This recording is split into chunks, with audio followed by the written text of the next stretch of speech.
Welcoming those into our Zoom room today. If you're looking for the International Brain Injury Association's webinar series, you are in the right spot. We're just going to let the room fill up a little bit here before we kick in with some introductions of our fantastic speaker today. While we're letting the room fill up, I just want to direct your attention to this slide on the screen. Today's IBIA webinar is showcasing work of the International Pediatric Brain Injury Society, or IPBIS, and wanted to let you all know about our upcoming conference in beautiful Glasgow, Scotland in September of 2024. To find out more about the conference and everything else around IPBIS, please look at www.ipbis.org. And if you're excited to be a member, join us. We'd love to have you on the society and contributing to all things pediatric rehabilitation. So please check that out. Okay, I think we have a nice full room now, so we will dive into today's webinar. I'll just let you know quickly who I am. My name is Nick Reed. I am an associate professor in the Department of Occupational Science and Occupational Therapy at the University of Toronto. I'm also a very proud member of the International Brain Injury Association, as well as an executive board member of the International Pediatric Brain Injury Society. And I have the great pleasure of hosting today's webinar series, again, showcasing the work of the International Pediatric Brain Injury Society. And most importantly, showcasing the work of our fantastic speaker today. That speaker is Dr. Shannon Scratch. Shannon is a fantastic clinician scientist who I've had the great pleasure to work with and learn from over the years. And you're all in for a really special treat today to hear her work. I will just embarrass her shortly here with a bio, and then I'll turn the mic over to her. Dr. Shannon Scratch is a clinician scientist at Holland Bloorview Kids Rehabilitation Hospital, an assistant professor in the Department of Pediatrics and Rehabilitation Sciences at the University of Toronto. She is a practicing clinical neuropsychologist, and her emerging research program and hospital clinic are dedicated to youth experiencing prolonged symptoms post-concussion and acquired brain injury, and supporting their caregivers and families as well. She holds foundation and tri-council funding and is especially interested in the development and testing of new interventions for youth. She was recently appointed to the Holland Family Professorship in Acquired Brain Injury. She is passionate about fostering youth and family engagement and research, and is the co-chair of the Research Family Engagement Committee at Holland Bloorview. She does so much. She's fantastic, and she's here with us today. So Shannon, I am going to stop sharing my screen. I'm going to let you share your screen. And while you're getting organized, I'll just let the group know that we will have time at the end of Shannon's presentation for some discussion. We can use the raise hand function, and you can unmute once I call on you to ask a question, or you can use the chat function as well. And we look forward to some great questions from all of you. Without further ado, I will pass it to the fantastic Dr. Shannon Scratch. I hope everyone enjoys today's presentation, and thanks for being here. Over to you, Shannon. Nick, you're always very kind. Thank you so much. Can you see my screen okay there, Nick? Okay, wonderful. So before I get going, a couple things. I need to apologize. Like most people in Canada, we've had a germy November, so I'm coming off the back end of some laryngitis. So if you see me go on mute for a second, I'm just grabbing a sip of water as we get through, but hopefully we'll be okay throughout the talk today. I know that it's a really busy time for everyone. It doesn't matter where you're calling in from. So I wanted to thank you first for joining me, whether it's here or on the recording after. Time is a gift, and it's not lost on me that you gave me some. So thank you so much. Before I get going here, I thought I would start with a bit of a statement of my positionality. I think it's important to know a little bit about me. Nick read that nice bio, but I just want to be clear about who I am and some of the background that I have, so that you can take that in mind when I'm presenting today. So I am a neuropsychologist by training and practice, and that's the framework and the lens that I apply, even though I love working with other people from other disciplines and I learn a lot constantly. That is kind of my bias there. I do have some funding from Tri-Council support, but nothing that's beyond that to support my research grants. I'm the director of a research lab here at the hospital that's affiliated with the University of Toronto as well. And throughout, I'm going to be talking about some clinical care guidelines. And I just wanted you to know that I am an expert panel member on those. So when I tell you that they're wonderful, which I think they are, know that. Also, Nick, who's on the call, is the co-lead for it too. So kind of keep that in mind as some just disclaimers for who I am. So I work here at the beautiful Holland Bloorview, which is Canada's largest pediatric rehabilitation hospital. We're just situated north of the city center over a lovely ravine. It is a really pretty place to work. We have different programming here for a range of different children, youth, and their families. Bloorview is really well known for client and family engagement. And you're going to hear me use the word client throughout. That's the chosen word of our families instead of patients. So if you hear me going back and forth, that's because we take a client-centered language. That's the one that's chosen. I work mostly with the brain injury programs, and we have inpatient, day patient, and outpatient programming here at the hospital. And I spend most of my clinic time with the Persistent Concussion Clinic, and we'll circle back and talk about this clinic in a little bit. We also have an embedded research institute here at the BRI, and we just got a lovely new extension that's looking over the ravine. It's really nice. And it's really interdisciplinary and has a broad range of different researchers. So clinician scientists like myself, but we also work with engineers, social scientists, implementation scientists. It's a really nice place to pick up new skills, and I've learned a lot from my colleagues. I also like to say a big thank you to my lab before I get going. This group I'm so proud of them. They're really creative, they're really kind, and I have a lot of fun working with them every single day. If you see any pretty slides, know that they probably made them and I borrowed them, and so I'm thankful for their work. Okay, a little grounding though before we dig in. What I'm going to be talking about today is a lot about assessment and treatment of concussion, especially prolonged symptoms in kids. And I think it's important for us to know that this is actually very complex, despite that the injury is quite minor in nature or mild in nature. The assessment and treatment here is tricky. And that's because concussion is a really dynamic injury. So things are changing all the time. People are recovering in different patterns. Everybody's injury location is different. Their experience is different. So it's a moving target, and that makes things really tricky to help with treatment, especially. Concussions and brain injury in general, very connected to somebody's psychology and their baseline characteristics.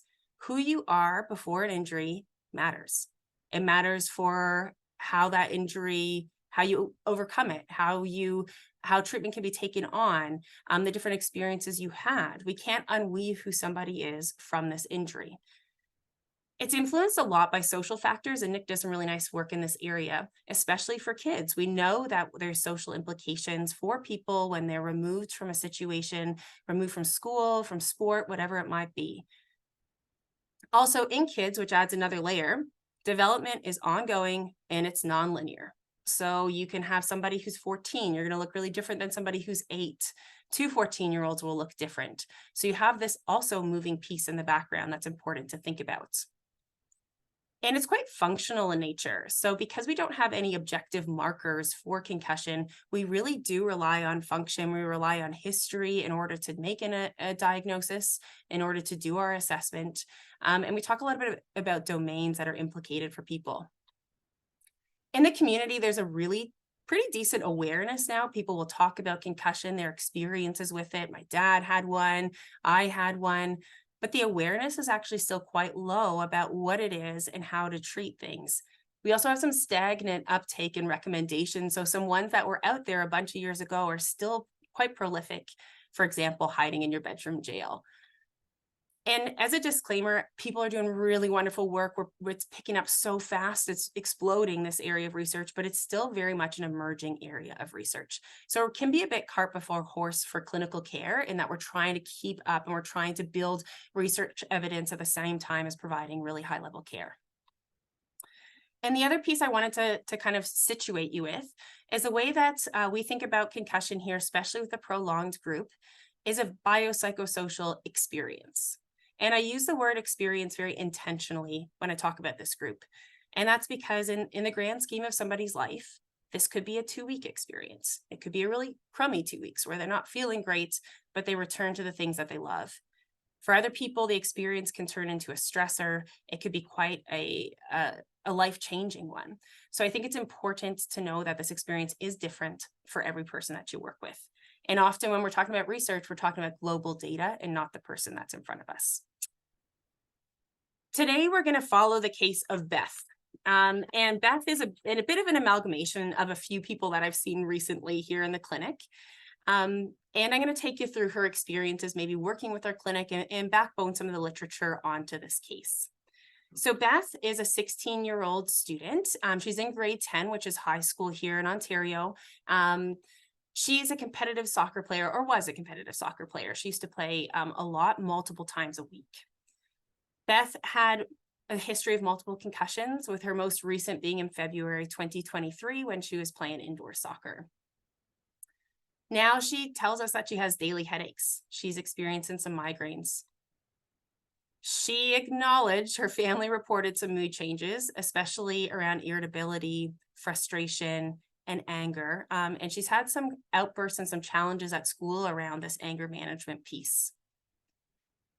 Beth has been sleeping a lot more, which we see in some of these teens. Lots of daytime napping as well, going to bed early, sleeping for hours and hours at a time.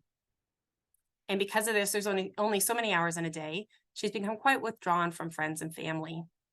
She's no longer engaging in those physical activities that were really important to her. It was an outlet for her, a place where she had a lot of friends and socialization. And this piece of history came. She always worked harder than the rest at school. She's been supported by a teacher since grade 2. In Ontario, during the pandemic, or the height of the pandemic, we had some of the longest school lockdowns in the world, and people changed to virtual school for quite a lengthy amount of time. We actually had bursts in and out. And because of this, she became very disengaged, more so than she had ever been in the past. And now we're seeing some attendance challenges at school and a lack of school engagement. It's important to know, though, over the summer, she did experience some changes. She felt lighter. She had a job that was very hands-on. She went to it every day. She enjoyed it. But we did see some symptoms increase at the end of August, and that's when she joined us in our clinic. So let's kind of chat about concussion a little bit broadly, just get some background information for everybody and this prolonged group. So concussion, it's estimated in Canada that we're seeing TBI, so traumatic brain injury, about every 3 minutes. And that can be a range of severity, so mild, moderate, or severe injuries. Concussion, like most people on this call know, is the mildest form, so mild traumatic brain injury or concussion, and it accounts for about 80 to 90% of the injuries that you see. And the incidence rate in Ontario is about 1.2% now and growing annually. Concussion, it's caused by biomechanical impact to the head, face, or neck. And it's also important to know that whiplash injuries can also transfer from body to head and is an important component. So neck evaluation is always important in this group. And it can result in some physical, cognitive, psychological, or sleep disturbances. So there's this kind of cluster of symptoms. And this is what some of the commoner ones are, especially in kids. And I've highlighted in blue some of the commoner symptoms that we see in these young people. So you have this kind of physical bucket, emotional, cognitive, and sleep disturbance. So especially in the early days, people often report dizziness, headache, light sensitivity. Irritability in young people is an interesting one to look out for, especially really young kids.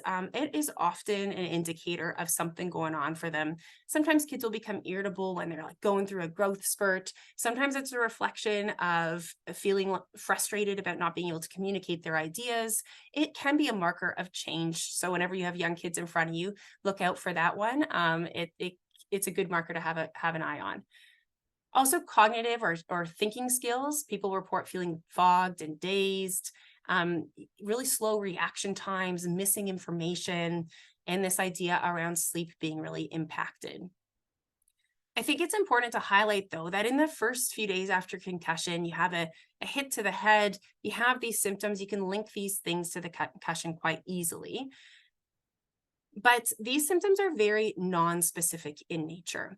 So if I gave this list of symptoms to somebody that wasn't in the concussion world, I bet you they could tell you it was from something else. And so that's a really important marker for us to know. It makes this very tricky because something like anxiety disorder, for example, can really account for and see many of the similar changes that you do in concussion. So these symptoms are quite nonspecific, and that matters a lot in the prolonged phase of concussion. From a diagnostic perspective, you take a really good history and you try and identify a mechanism of injury. There are some reported signs and symptoms, and you make a diagnosis of concussion. It's important to know that in kids, you can see a delay, you can see it in adults too, of up to 72 hours after the initial event. And I think that this is why you see some people return to sport quite quickly, right? So they'll be on the field, they'll have a concussion, but they think they're doing okay. Oh, maybe I'm just tired, or I've been playing all day, and they jump back on. And then you see this delayed onset of symptoms down the track. And so that's why people are trying to be a little bit more cognizant and pick this up really quickly for people, because you can pick up this delay. Now, I'm not going to spend a lot of time talking about, or any time really, talking about return to learn and return to play after the early days of concussion. I will really ask you to go out to some of the new guidelines that have been listed and updates in the pediatric concussion guidelines, which I'll show you in a second. There's been some changes to return to activity and return to school that are worth reviewing if this is an area that you work in. But today we're here to talk about the group that maybe doesn't see the same recovery trajectory. And that's this prolonged group. So when people have concussion symptoms for longer than 4 weeks, when youth do, it can be about up to 30%, 15 to 30, depending on what paper you're reading. They can be kind of deemed prolonged or persisting symptoms. So this is based on symptom duration, is how we call this group. Nothing really more than that. So you see that same symptom cluster, but it's been going on for a while after the concussion, and the recovery seems to be very protracted. I want to just sidebar here for a second about some terminology and some changes that have happened. Because if you're like me and you dig into the literature and you think, oh my goodness, this condition has been called everything under the sun, you are definitely not wrong. So there's been lots of different versions of this persisting group. The first one was post-concussion syndrome, then it's changed to many different descriptors out front. Sometimes post is there, sometimes it's not there, sometimes it's mild TBI, sometimes it's brain injury, sometimes it's symptoms, sometimes it's syndrome. It's really complicated in the literature, and people are trying to streamline it back in as much as possible. And I think this just shows more than anything that people are becoming more and more aware of the needs of this group and are trying to find something that represents their experience and represents the emerging literature as much as possible. But when you're doing a search, you have to have a really big kind of broad lens if you want to pick up some of the papers in the past. Also want to highlight that this terminology, persisting symptoms after concussion, seems to be of late the emerging one. And so I'm going to try and use that as much as I can, but you'll see me jumping around terminology because the literature is jumping around at the moment. So it's important, I think, to talk about when we're thinking about the kids that are taking a little bit longer to recover or having a different trajectory. There's been some great studies looking at some modifiers or trying to look at some risk factors of maybe why these kids are more at risk for this prolonged recovery. And this is a lovely study by Roger Zemek's group out at CHIO, and it's actually from 2016 now. But what they did was had a pretty big sample, almost 3,000 kids, where they were trying to look at some of these modifiers for prolonged recovery from kids in the emergency department. And they came up with this great risk score. So based on some of the modifiers, you can come up with a level of risk that somebody might be at. So let's walk through it for a second. What they noted was that older adolescents appeared to be more at risk of experiencing prolonged symptoms. If you were a girl, a sex assigned at birth as a female, prior concussion history, especially symptom duration that was longer, you were more at risk. History of migraine. This kind of cognitive slowing that I talked about before, some observed balance problems, reports of headache, sensitivity to noise, and fatigue were all identified in this study as some pretty big modifiers. And based on that, you can get a point score of low, medium, and high risk. And it was supposed to be an identification pathway for people out of the emergency department. Also of recently, there's been some other modifiers and risk factors that have been identified, and that can include a history of learning or behavioral difficulties, mental health challenges in the family, but especially in the young person, And I'm going to speak about this one a little bit more down the track. It's a really big thing that we see in our group and in our clinic that we always have our eyes out for, is this emotional side of the profile. And also people that report high symptom burden both before and after concussion seems to be really related to a prolonged recovery. So multiple risk factors there that we want to look out for. If we're thinking about Beth again, and we bring up what she reported, I bolded here some of those pieces based on those modifiers that I think are really important.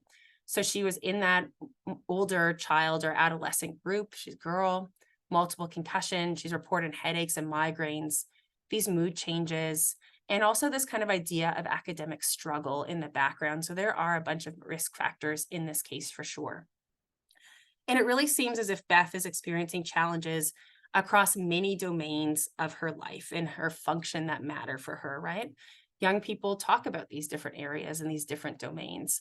And if we look down this list, Beth has really got something in pretty much all of them going on for her. So that led her to be referred to us in our clinic. And we can talk about a little bit treatment for these persisting symptoms and how we conceptualize it within the clinic that we work in here at Holland-Bloorview. So there are some great clinical care guidelines out at the moment. And this is the one I was referring to before, the PEDS Concussion Living Guidelines. And that's the link if you haven't been there before. It's a really interesting one because, sorry, one second. I'm just going to there it is. It's a living guideline and one of the only one around. And so we're constantly voting on it and reconceptualizing some of the recommendations based on emerging literature, which is important given how fast the concussion literature is growing. And within those guidelines, when we're talking about this persisting group, they recommend that referral to an interdisciplinary team if the symptoms are over 4 weeks long. And also considering referral earlier to a team like this if there are many modifiers for recovery. So at first it was like, see how you're going. And if symptoms are going on for longer than a month, then I think you should go. But for kids that we are noticing some modifiers, somebody potentially like Beth, the recommendation is now let's get you in as early as we can because there are some risk factors there. Unfortunately, in Ontario, that's a really nice recommendation to have, but there actually aren't that many clinics that can support this type of work. And where we are in Canada, we have a public health system as well as private care that's offered mostly through benefits, through people's workplace benefits. And there are some really nice private clinics that are offering interdisciplinary care. But as far as publicly offered clinics go in Ontario, there's one, and that's the one at our hospital. So I think that's a disclaimer to know that recommendations are on the page, and this is the care that would be great for a lot of these kids. But I acknowledge that most people don't have access to this. And so that's a challenge that's ongoing in the clinical care pathways for these youth. So at Bloorview, we do have this persistent concussion clinic. Although we're located in Toronto, Ontario, we do serve all of Ontario, which is a giant place. It has, I think, population of Ontario is about 15 million now. Toronto's, I think, close to 7, and it's GTA. 4th largest city in North America now, which actually I was surprised to learn that the other day. So we work with children, youth, and their families with these persisting symptoms. They just have to have had a history of concussion, and they're having symptoms for longer than 4 weeks. We don't have a top end for how long you've been experiencing symptoms. So we'll see people sometimes a couple months. We'll see people that find us a couple years down the track. So you have very different and varied presentations. And as long as somebody gets in a referral before they turn 19, so 18 years, 11 months, they can come and see us. So we'll see people into their 20s as well, sometimes if they're going off to university. We do have an interdisciplinary care team, and we try our best to integrate the clients and caregivers into this. And just a shout out that we did write up a little bit about our ethos, our approach in a publication here. It was mostly to help other people see how you could potentially set something up. I think we have a lot of great things going on. We have a lot of other things to constantly be conceptualizing and working towards. But as a clinician, I always wanted these types of papers out where you could say to your managers, this is how somebody's doing something. Can we have a think about our approaches? And that was why we tried to publish some of this background work for how our clinic flow is. Also, when it comes to the clinic, we have done a little bit of work looking at some health utilization costs and economics of our clinic. I'm not going to spend a long time on this slide, but wanted to point out that when we did a nice big chart review of some of our past clients, and we're about to update this now, we found that the cost actually isn't as high as people would have thought to access this interdisciplinary care. And that's despite our best efforts, we still have quite a bit of time that caregivers spend to coordinate care for their families, getting to and from care. And it can add up to many hours across, if you're seeing many different disciplines as well, not just our hospital. So it's important to know that healthcare has a cost to families beyond just paying to see somebody. I would like to look at this now, see how changes have happened with virtual care, and that's what we're going to start to have a peek at. But that is there too, if you're wondering about any health economics for a pathway like this. So when somebody comes in to see us, this is kind of the general flow of our clinic. We have a referral, we have a wonderful intake coordinator who calls and gets some history. Then they have the opportunity to see our physician and our nursing team here, who do a very comprehensive medical assessment, looking at developmental history, neurological exams, trying to rule out anything that might be physically explaining some of the symptoms that people are experiencing, or anything that's in their background that may have been missed. After that, people can be referred directly into some certain therapies. So if they're thinking, oh, this person really just needs an exercise program, we'll send them to physio directly. Maybe somebody needs a little bit of help advocating at school, we'll send them into potentially occupational therapy. So if there's kind of this one-off quest, they can send them into individual therapy. But for somebody like maybe Beth, who's got lots of different domains impacted in her life and is really starting to see this kind of struggle where she's missing a lot of school, we have a team assessment pathway. And I'm going to highlight that in a second here for you to see what this interdisciplinary care looks like. Now, I do want to pause here and acknowledge that because we're the only clinic in Ontario, we do have wait times, and we're constantly trying to think about best ways to help manage that and help to provide some care for families while they're waiting. So we do, especially our wait time after somebody's seen a physician, you still have to wait often to get into therapy. And so this is where I want to have a little bit of a call out, a little sidebar to some clinic research integration. And this is my clinician scientist hat coming on here. What we're trying to do in the lab and across our hospital, they're trying to support this type of work, is look at clinically relevant programs of research. And so by that, I mean things that are grounded in the needs of clients and families. So when a clinician says to me, oh, I wish I had a program that was whatever for a group. When families say, I feel a bit alone, whatever it might be, we as a research team can say, tell me about that. Let's create something, let's develop it together. So we can go away and things don't live side of desk. They can actually start to grow and develop. And the clinic is quite invested in this. We do this together often. Obviously, there's lots of options for families. They don't have to participate in this type of piece. But the idea here is that while they're waiting, we can have some offerings for them of things that they can kind of do before they get in to see the therapists. And two main examples for this. We have both of these projects are funded by Canadian Institute of Health Research. So that's one of our national bodies of funding. This one's for a pilot of a group intervention that we've been building for the last bunch of years. We built it in person. We did our first trial run, got to our 5th of 6th session, and the first lockdown came. Redesigned it all for virtual, which was really actually nice to see. And now that seems to be the preferred method for most families to access this intervention. Moving Connect's a 6-week group intervention, and it has 2 arms. So there's an arm where the youth experiencing persisting symptoms can work together with an occupational therapist and a physiotherapist. They work on skills, learn a lot about concussion, about their presentations, about other things that might be impacting their symptoms or their well-being, and engage in some active rehabilitation. And I'll talk about active rehabilitation in a second. Also, at the same time, we have another arm, and that's for caregivers, because when we started to design this for youth, we immediately had feedback from caregivers. What about us? we're alone. We have nobody to talk to. We have no one to ask questions about. Can you make something for us? And so we started to design this as well. And that has some parenting strategies, some psychoeducation, lots of skill development, reflection exercises, grounded in CBT and ACT. So we try and bring in some therapeutic approaches. So this is an option that people can access.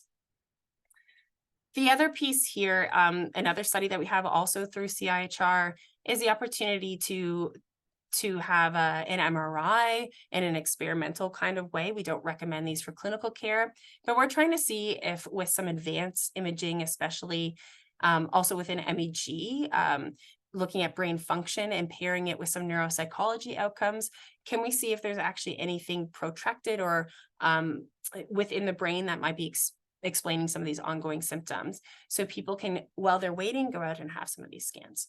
So I just wanted to call out to the idea that we're trying our best as an integrated health research setting to merge these things together in a way that benefits our families and that they're open to as much as possible. So I'm thankful to the clinic for creating this kind of atmosphere. It's a really exciting place to do research when you're able to bounce back and forward based on the people that you see and the questions that they have.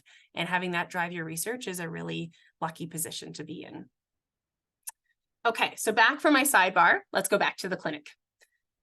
So if we're thinking about Beth here, let's say this is what kind of happened after her medical assessment. So she met with one of our physicians. They meet with them for about an hour and a half to 2 hours. It's a really lovely and lengthy assessment, but they didn't identify any significant medical concerns. So everything looked okay on neuroassessment, the vision, balance, review of background, didn't pick up anything from a medical perspective that needed significant follow-up. And so the physician kind of looked at her, heard her story and said, I think you should go and see the team. And I think you might benefit from a functional approach to help you return to the things that you like to do in your life.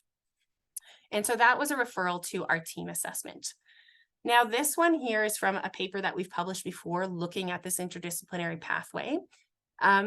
This was when it was in person. We have now moved to a virtual assessment just because it fits most people's needs a little bit better. It's easier to jump on. So the flow is a little bit different than what's here. If you ever want to ask me about it, feel free to email me and I can let you know what we do as far as virtual care for this.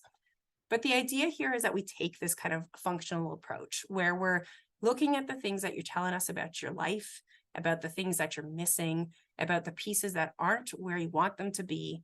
And we're trying to move you towards that. So we're trying to move you back in a direction of things that matter to you. So it starts with this idea that the child, the youth, and their family are really at the center of that. We very much believe that they are experts in their own experiences. And in order to help somebody to understand how we can help them or what we can even develop, you have to understand the person that's in front of you.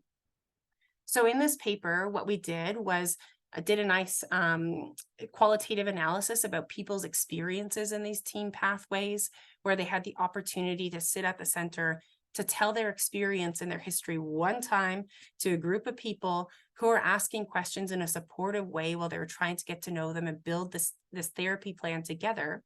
We heard some really nice feedback from that. So one youth said everybody puts their head together and shared their experience and did so with empathy and kindness and open communication. It was actually a parent, sorry. One youth said they asked me a lot about myself instead of my injury. So they knew what I liked to do before I got hurt. We spent a lot of time getting to know the person in front of us. I got to pick what I wanted to work on, and then they gave me strategies for it. So the idea of this team assessment isn't just for us to collect information as clinicians, which is really important. It isn't just so that the families can reduce the practical burden of telling their stories a million times, which is exhausting if you've ever been involved in healthcare yourself. But what we really want to do is to treatment plan together. So what are the things we're going to work on, and how do we use our services effectively? In the clinic, we are consultative in nature. So that means we can't see somebody for a really long time. So we have to be very practical about what we can do and what services we can offer. So we got to know Beth. We got to know her family.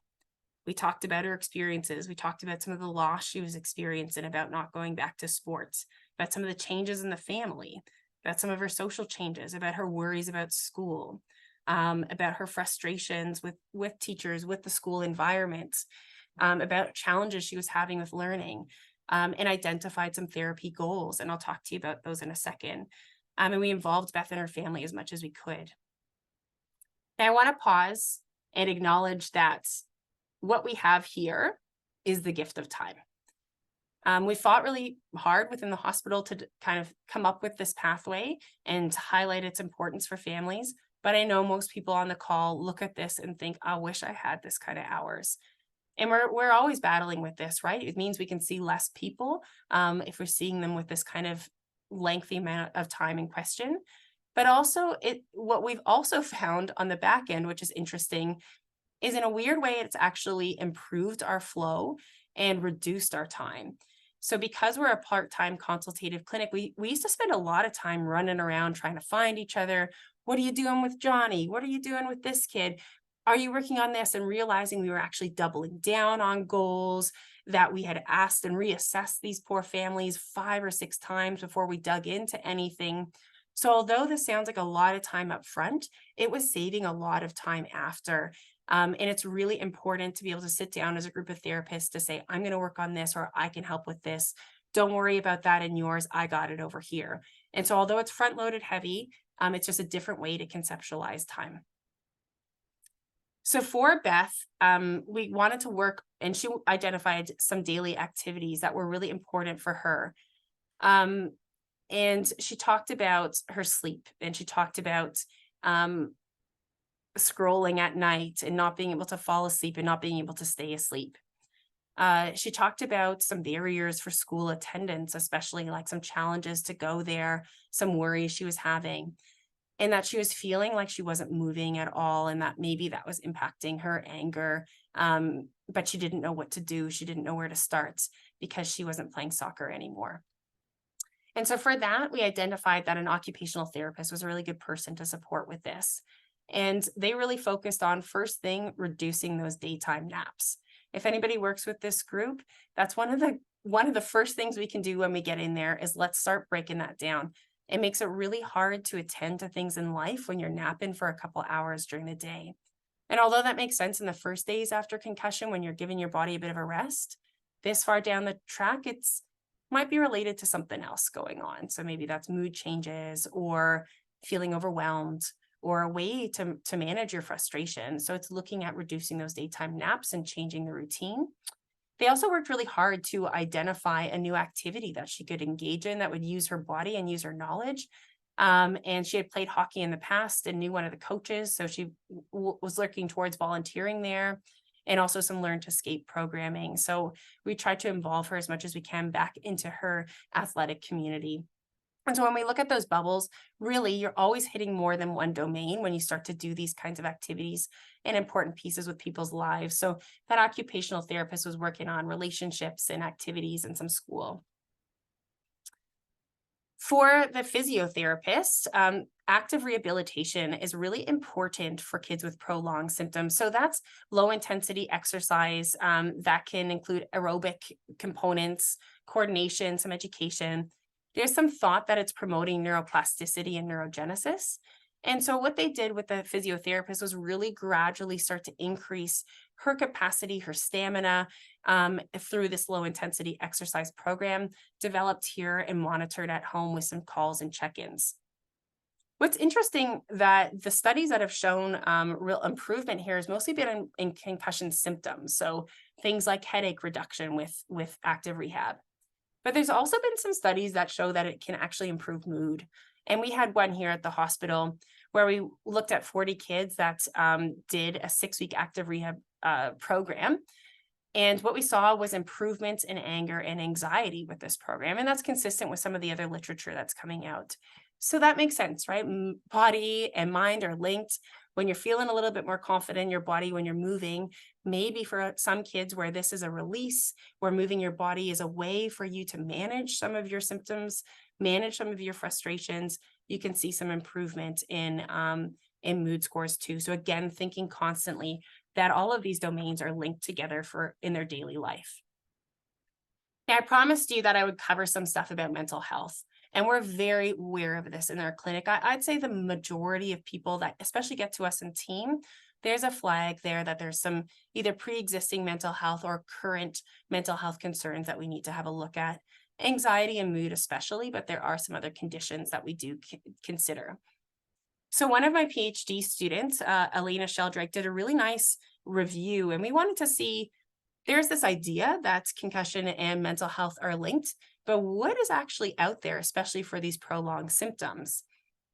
And what she identified was that although there were like 20,000 papers that were hit in the scoping review, there were really only 19 that came up that were focused in on mental health outcomes in prolonged symptoms that kind of met our criteria, which were pretty broad.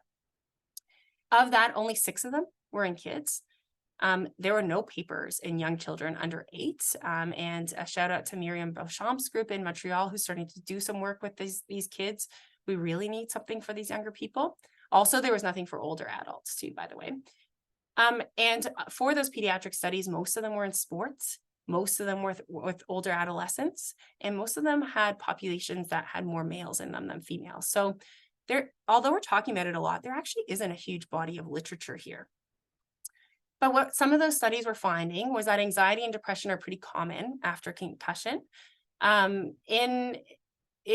actually a higher odds of depressive symptoms in high school students, clinical levels of anxiety about 13%, and that this can be heightened even more with prolonged symptoms. So you can see anxiety and depression rates up to 40% in some papers, but the directionality is really unclear. And this is up for grabs a little bit with the prolonged population in general. So were these symptoms there before and they were made worse?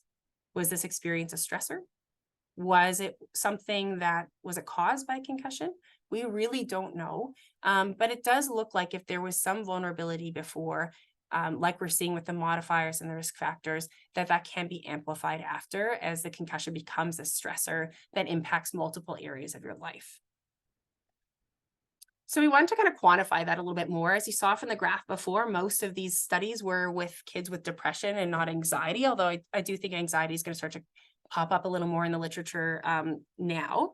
So we did a similar search as we did before and came up with 18 studies here to look at the link between depression and prolonged symptoms. And some of the key findings here were that prolonged recovery after concussion was associated with significantly higher risk of experiencing symptoms of depression. And that odds ratio is very large. So there is a link here between these prolonged symptoms and especially it expressing itself with mood changes for people.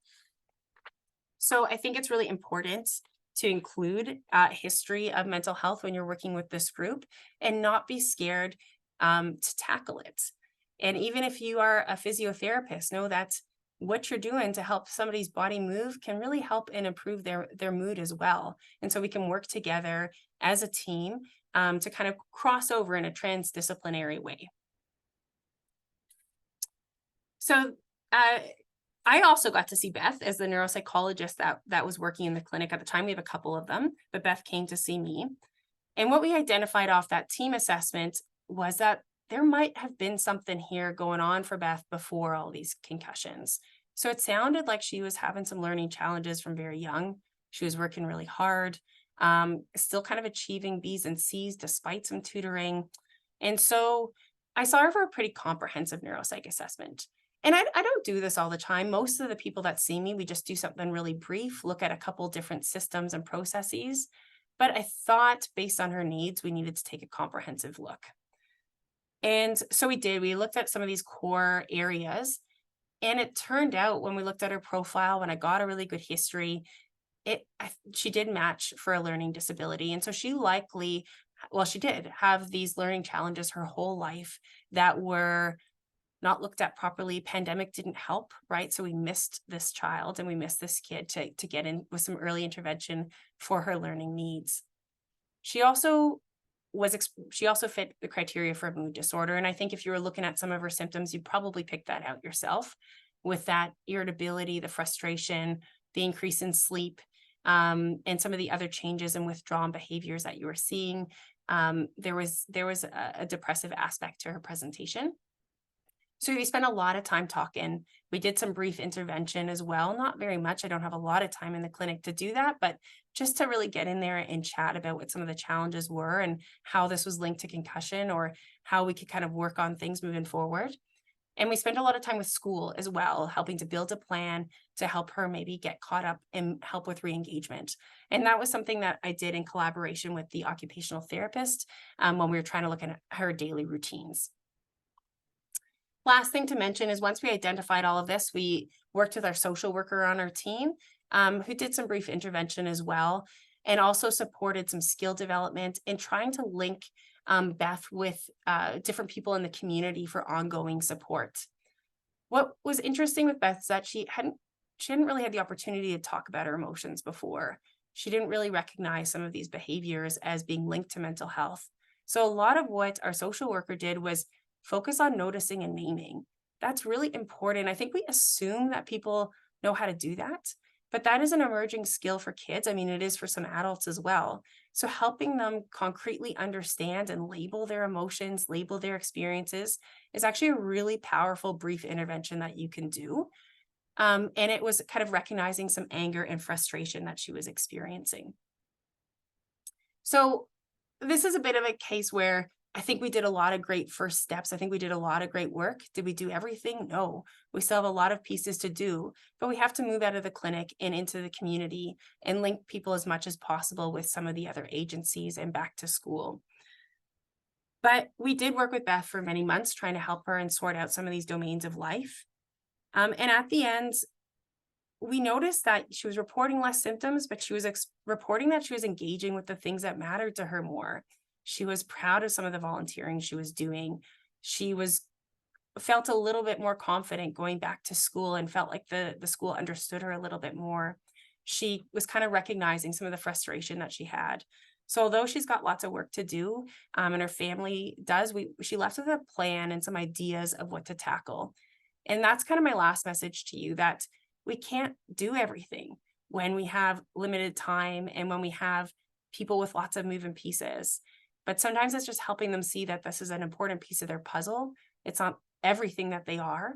And it's helping them set out a path that they can follow that they see themselves in. So not just something we've prescribed, something that they've helped to build with us, so that they can move forward after that.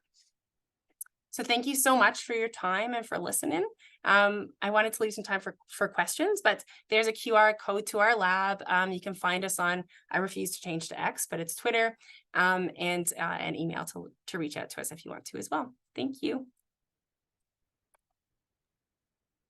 Dr. Scratch, thank you so much. And you made it through with only one cough or two, maybe. Thank you. I know it's a tough time of year for this.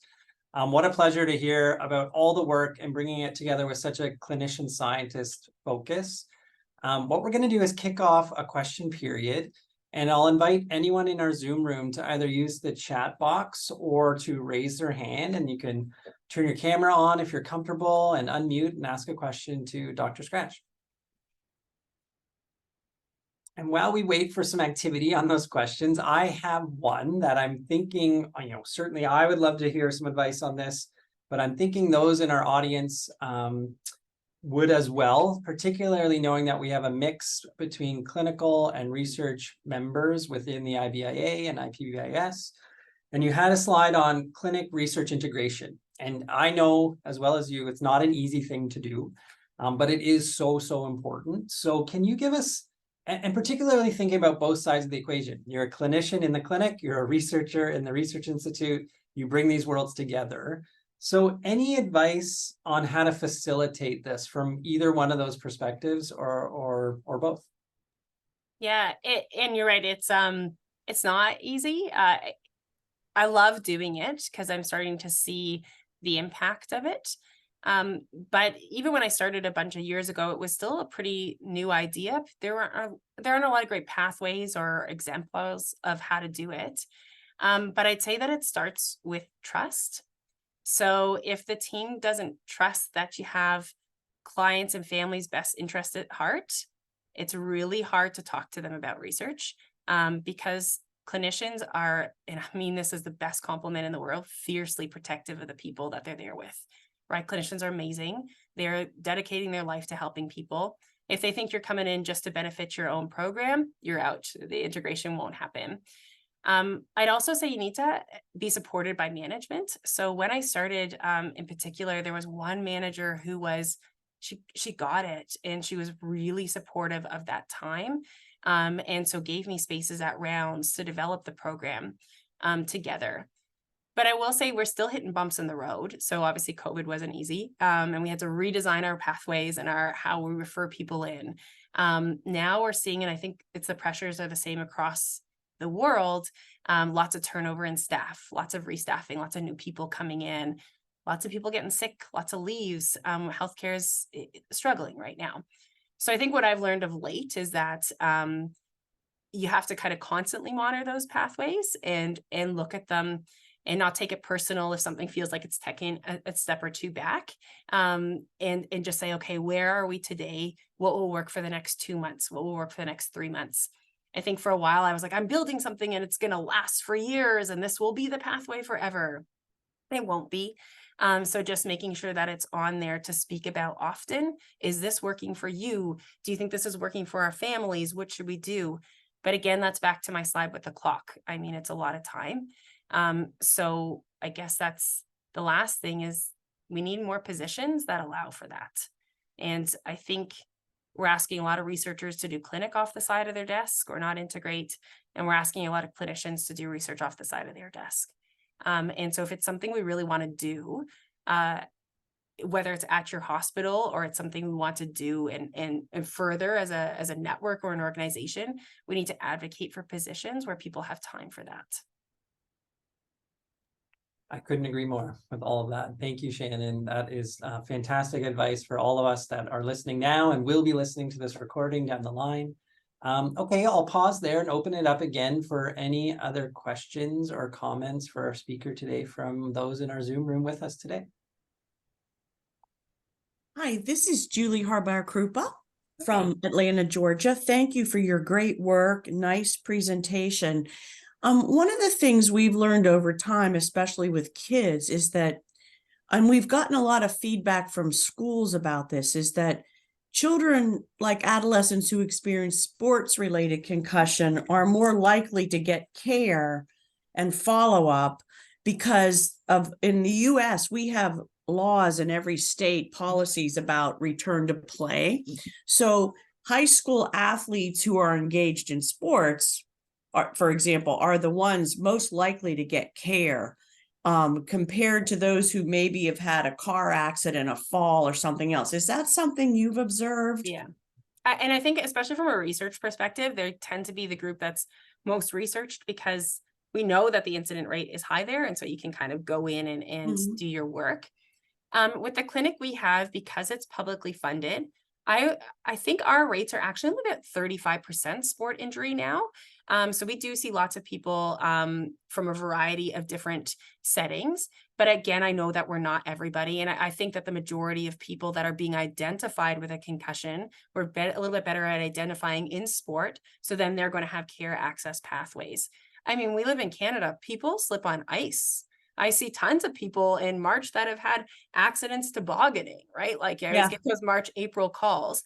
But I would say that their pathway to finding care is a real uphill battle.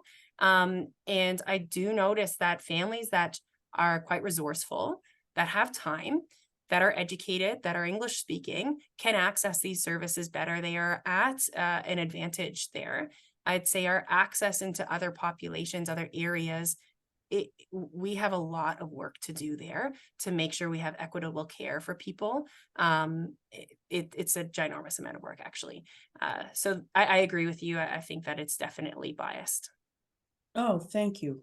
But you know what? The sports community has been great in getting the attention on getting care. So we have to thank them for that. Absolutely. But even working with some people in the sports community, some athletic trainers, for example, have told me they get referrals for kids that fell off their bike outside of school. And they said, we help them because we're the ones who know, but they don't get a lot of attention. So we have to work on that. You're right. But the sports community has been very instrumental in getting concussion attention to the Oh, forefront. it's been an incredible amount of advocacy. I can't imagine, I'm seeing the other end. I'm coming in as kind of like moving towards mid-career researcher now.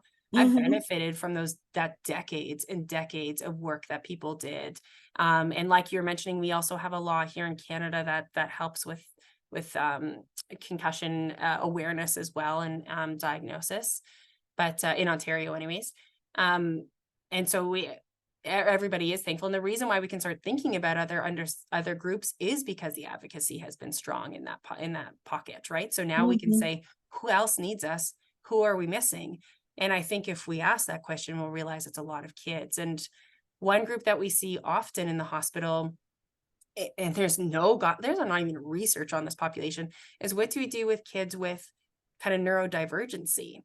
So a lot of kids with autism have head strike behavior. It's a piece of their presentation.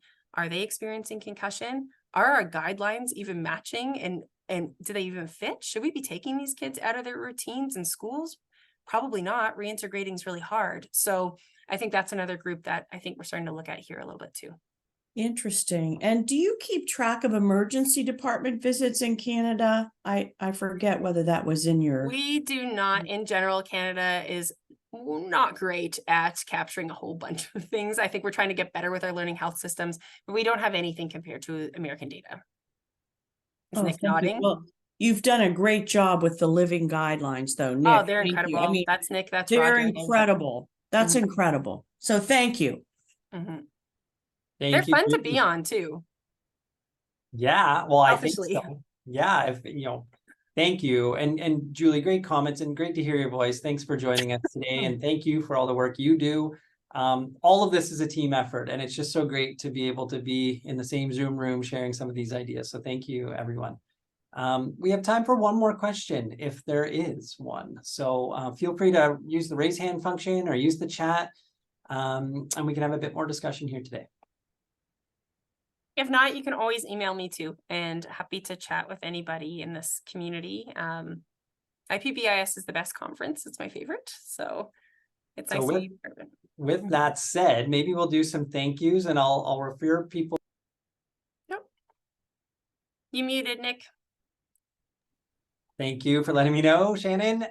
Yeah, with that said, thinking about IPBIS and the conference, I'll just refer people to the chat with a few links in there. One is a link to all of our webinars for the IBIA and previous recorded webinars, as well as upcoming webinars. If you want to learn more, please do join us again. So check out that link. And then, yes, if you're interested in joining all of us in beautiful Scotland in September 2024 coming up, please do look at ipbis.org and learn all about the conference and everything else we're trying to do. It's now time to do some thank yous. So huge thank you to Dr. Shannon Scratch, not just for sharing with us today. It was absolutely fantastic, but for everything you do in this field and all of your contributions, and your positivity and collaborative nature is something we all need to aspire towards. So thank you so very much for carving out the time. Thank you to all of you for joining us today and carving out time to be a part of this and learning and sharing together. And big thanks to everyone at IBIA for putting this all on, Jennifer in particular for keeping us organized and making sure this all happens. So please join us again. Check out the website, and thank you all. Have a great rest of the day. Thank you. Thanks, Thank you. everyone.